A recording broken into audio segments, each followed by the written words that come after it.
Undavalli case చేయడానికి అయితే వచ్చాను. అయితే లోపలికి వెళ్ళి చూద్దాం.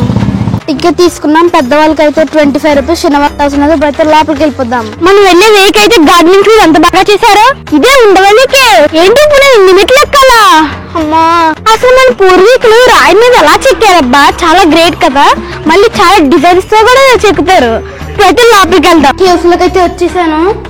ఇక్కడ లైట్ గా కంపు కొడుతుంది. గబ్బిలాలు కూడా చాలా ఉన్నాయి. వర్షం పడినట్టుంది. ఇదంతా వాటర్ గా ఉంది.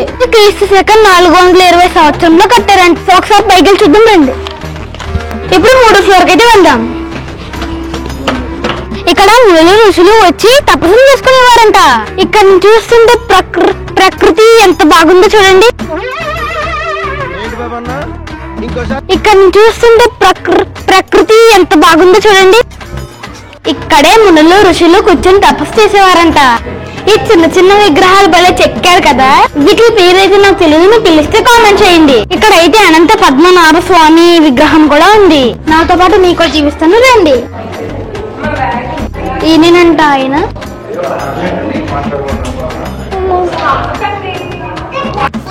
ఇక్కడ ఎంత అందంగా బొమ్మలు చెక్కారో చూసారా. ఇదే విగ్రహం తిరువనంతపురంలో గోల్డ్ దొరికిందంట. మీరు ఎంతమంది తెలుసో కామెంట్ చేయండి. ఇదే ఉండవల్లి గుహలు. బాయ్ గుహల్లోకి వెళ్తున్నా. ఓం నమః శివాయ. ఇక్కడ వినాయకుడి విగ్రహం కూడా చెక్కారు. భలే చెక్కారు కదా. ఎంతైనా మన పూర్వీకులు గ్రేట్.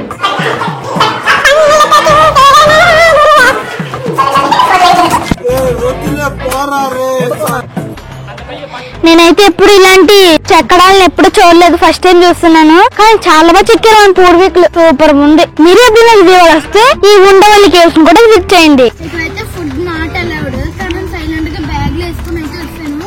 మీకు ఎప్పుడు ఆకలేసి ఉంటే ఇక్కడ వచ్చినప్పుడు బయట షాప్ నుండి కొనుక్కొని వచ్చి తినండి. తర్వాత కవర్ ఇక్కడ పాడే కానీ మనం దెబ్బతో ఉంటుంది జైలు వెళ్ళిపోండి. మొత్తానికి ఉండవల్లి కేవ్ టూర్ అయితే అయిపోయింది. మళ్ళీ కొత్త వీడితో మీ ముందుకు వస్తారు. బాయ్.